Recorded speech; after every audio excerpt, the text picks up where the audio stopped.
i-feature po natin ngayon ay ang isang lumang bahay na matatagpuan sa isang lugar sa Vancouver, British Columbia, sa corner ng Barclay Street at ng Broughton Street na ngayon ay isa ng museo. Ito ay ang Roedde House Museum.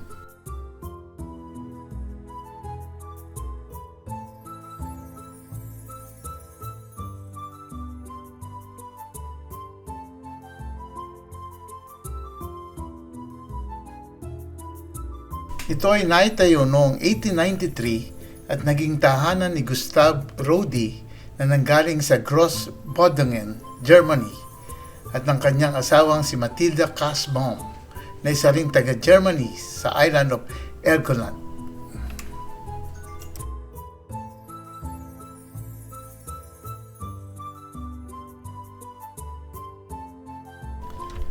Ang mag-asawang ito ay ikinasal sa Cleveland, Ohio noong 1883 at nanirahan muna sa iba't ibang lugar tulad ng San Francisco, USA at sa Victoria, British Columbia bago manirahan sa Vancouver noong 1888. 5 taon bago sila manirahan sa bahay na ito.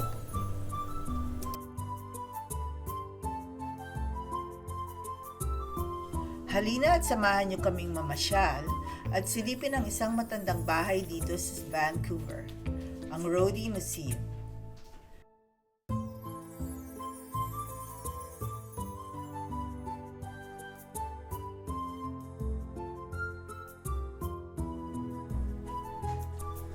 Sinimulan nating akyatin ang pangalawang palapag na kung saan ay mapalad tayong makwentuhan ni Morgan na volunteer dito sa bahay na ito. Lika, pakinggan natin. And she actually has a rather tragic story. There were 2 tragedies that happened to the family, and one of them involves Anna Catherine.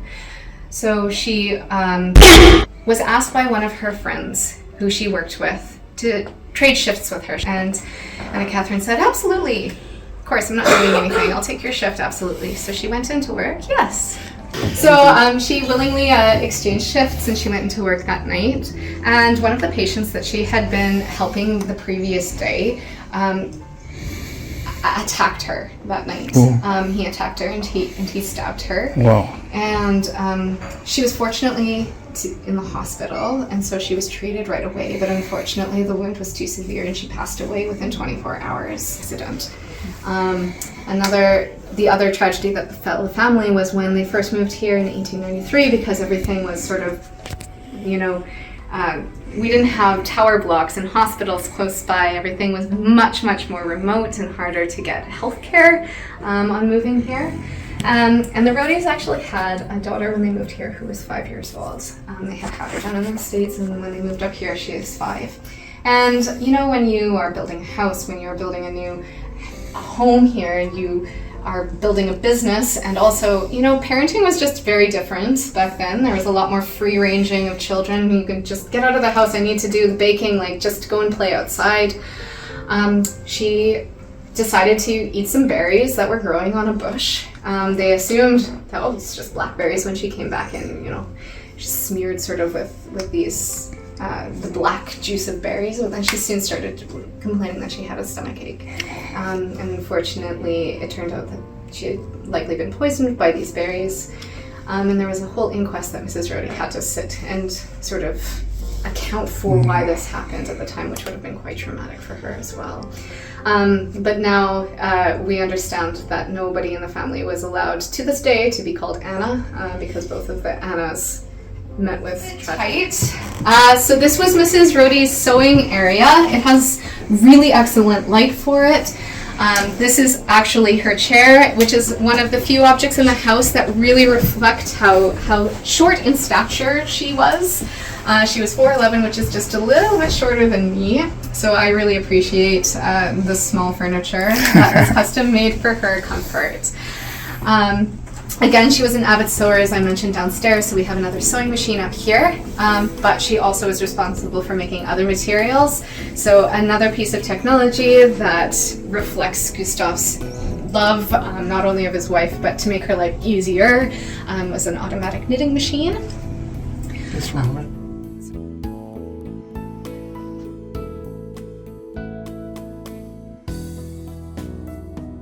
So this room is sort of set up to reflect what we know about the boys' interests. They were avid sailors, as I said. They were also very, very powerful swimmers. They swam down in English Bay, we know that. They were lifeguards and they were early sailing club members. And the grandkids, there's like a lot of information about Joe Fortes. He came from Barbados, I believe, originally, and he was a very strong and avid swimmer, and he loved to be in the water. And when he came to Vancouver, he decided to volunteer his time as a lifeguard at English Bay because there was a lot of accidents that were happening and a lot of people who were swimming who didn't know how to swim. And so to prevent accidents from happening, he volunteered his own time to teach children how to swim and to act in the capacity of lifeguard. As his name sort of grew, the city of Vancouver decided that they needed to pay him for his time, that it was not fair for him to be working and not getting paid for it when it was being such a service to the city. Now, the two children that you saw in the photo over there, they were taught how to swim by Joe Fortes, and so he's sort of a memory within this house. Another thing that's interesting to this room is the fact that they have closets. This was new technology as well. Things that you would never think was technology is. So in Europe, they would have had wardrobes, separate wardrobes. This is the parlor. This was the fanciest room in the whole house. Apparently it was closed off except for special occasions. So when family or friends would come over, they would open it up for entertainment. And so everything that you see in this room and in the house in general is from the period. So it's sourced from between 1893 and 1924 when the Roedies left. So they moved up to West Point Grey. The sputer lamps that you see are original. So this one up here as well as the one on the staircase that I pointed out are original. And this cabinet here is original to the house as well. Yeah, it actually has a kind of interesting story. Because the family here. So this is just about what it was like to go to war, because all of the Roedde sons went to war. So this is just from our so this was originally a music cabinet, and it was originally in this room. The girls would have to practice the piano down here. One of the only reasons that they were allowed in this room was to practice the piano. So that was the purpose of this. They still have music in it if you open it up. I love this chair. I love that chair too. This is the dining room. So this is like a multi-purpose room essentially. If you were sort of very, very posh, you would have a separate dining room and a separate sort of family room. But they were upper middle class. Wouldn't you remember that they would have sat here and they had coffees in the morning and they would have read the newspaper. They really liked taking it out on the small balcony that's out there, but only when it wasn't raining. In the evening, they would often have beer. They were very passionate beer drinkers, which is definitely something that's kind of taken off again in Vancouver with our craft beer houses, right? This room is also where they would have put up their Christmas tree. So, and the Christmas tree actually ties to why this room looks different than the other rooms in the house. So the other rooms in the house have a lot of ornate sort of siding and paneling wallpaper. They found obviously the different patterns, and there's like a historic database for historic wallpapers at a company down in the States. So this room is in an arts and crafts style because in 1901 a dog or a child knocked the Christmas tree over, and because they were using real candles which set fire to the room, and you can still see the charring on the door frame up there. They had to completely remodel this room at that time, as well as the next one and the porch. So that's why this is in a different style. It's in plainer because it was more modern at the time, right? So they were keeping with the times. As you saw throughout the rest of the house, they were very interested in being the most modern people. So this is buckram that's inside the wall paneling, which is actually really interesting in my opinion, because buckram was used as the end papers on bookbinding. So it's a very strong fabric. This buckram, when the house was being restored, was actually donated by Gustav Roedde Printing Company, which still exists. It's not owned by the family anymore, but the printing company kept the same name and still exists. This is the den. So this was originally covered. It was just a covered porch. But after the fire in 1901, Mr. Roedde decided, seeing as we're already repairing everything, we may as well make me a space just for me. His smoking in the house. Is this his man cave? It's his man cave. It's his man cave, yes. So it sort of reflects what he liked to do, or what the boys liked to do, right? So this space was definitely a space that they kept their dogs. They're real, yep, and they are deer from Stanley Park. So just like a lot of people who moved out here, this was not all built up like we see it. This was still an up-and-coming neighborhood, which is why they chose this land. It was cheap, and it had potential to be upper middle class, middle to upper middle class. But Vancouver was small. When they moved here, the railway hadn't even come this far yet. So as you can imagine, then things like fresh meat being sold in stores, that was a little bit hard to come by. Like reliable fresh food. So they're not just trophies. It would have been very sad if they were just. But I mean, even if you didn't want to eat meat, we do know that the Roeddes also had a very extensive garden. They had fruit trees, they had vegetable patches, and they were very avid at maintaining that. And that's sort of something we're looking into as a society, is sort of trying to bring back that outdoor aspect that was very much an active part of their lifestyle as well. But yes, unfortunately. Yeah, the suburbs. Right? There was more land then, There was more land. You could build beautiful places like this again, right? So like it's in a Queen Anne style, which was a response to all the industrial heavy buildings that were in downtown at the time. So it was sort of like pastoral and whimsical and clean and set you apart, right?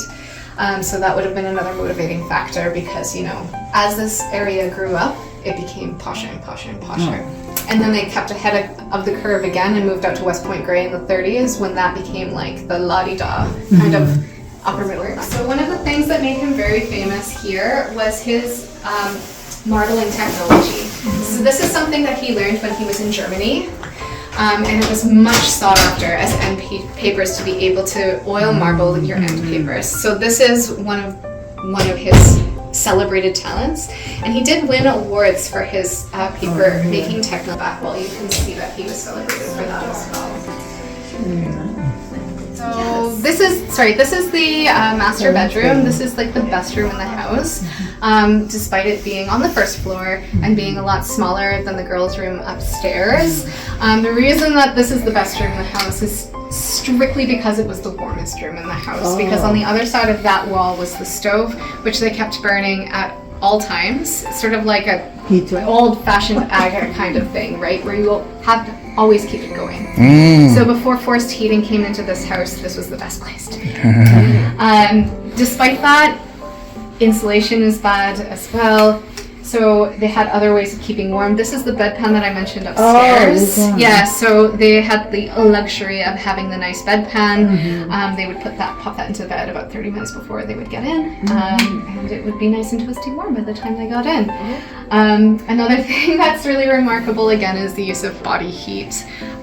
You weren't going to invest in a king-size bed because you wanted to be as close as possible to the body heat of your neighbor. The bed is really kind of tight. I think with the amount that I kick and pull at covers, I don't think my husband would be able to deal with it. I just, like, he'd be like, I'm sleeping on the floor because I can't deal with this.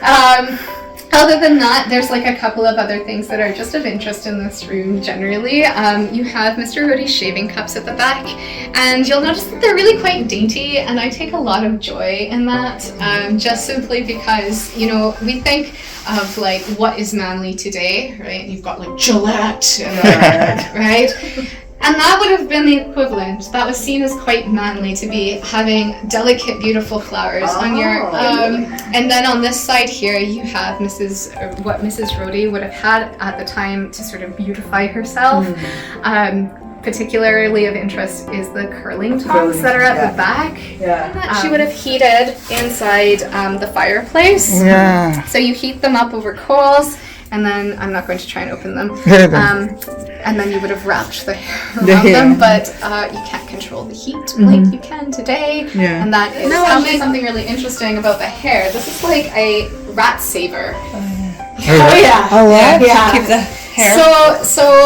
You know how they had like beautiful updos Yeah, and yeah, stuff like true. that's an illusion created by the saving of hair. So you'd brush out your hair, and you know, like your hair Yeah, falls yeah, out. the hair. So they'd pull it out of the brush and they would keep Put it it in in. there, Okay. and then they would put it inside a stocking, and then you would be able to like put it like over top of your Oh, hair, yeah, okay. and then put you it- brush it over. I know what you're trying to say. I want that to make a comeback just so I look like I have more volume to my hair because my hair is so thin. I'm like, I want to look like I have great. Masaya rin kaming pinasyal ng volunteer na si Morgan sa iba't iba pang parte ng Roedde House na ito.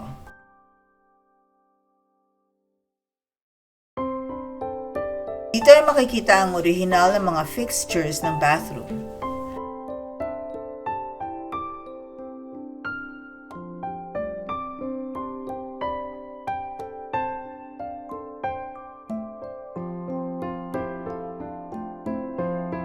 Sa aming pag-ikot, makikita ang libro ni Mr. Roedde na nasa maayos pa ring kalagayan, bagamat halos 100 taon na ang nakakaraan. Ipinasyal din tayo ni Morgan kung saan matatagpuan ang iba't ibang gamit na nasa eskaparate. Bagamat napakinggan natin na 2 anak ni Mr. Roedde ang pumanaw sa isang trahedya. Ang isa ay ang anak nilang nurse si Anne Catherine na nagtamo ng saksak at kalaunan ay pumanaw rin. At ang una nilang anak na nalasa naman sa isang uri ng berry na kanyang nakain habang nag-iikot noon sa kapaligiran. Napag-alaman namin na kailan lang ay nag-imbita sila dito ng isang grupo ng paranormals upang alamin kung may naninirahang kaluluwa sa bahay na ito. Ayon sa mga paranormals na naimbitahan, may mga ilang kaluluwa dito na gumagala dahil na rin sa minsan itong naging dormitoryo at maraming tao na rin ang nooy natira dito. Ngunit ayon sa mga paranormals, ang mga kaluluwang nakatira dito ay mabubuting kaluluwa at nandito upang pangalagaan ang museo. Sa aming masayang pakikisalamuha kay Morgan ay marami pa kaming mga detalyadong impormasyon na napag-alaman sa bahay na ito. Nawa ay naibigan ninyo ang ating maikling pagbisita sa bahay ni Gustav at Matilda Roedde. Maraming salamat po.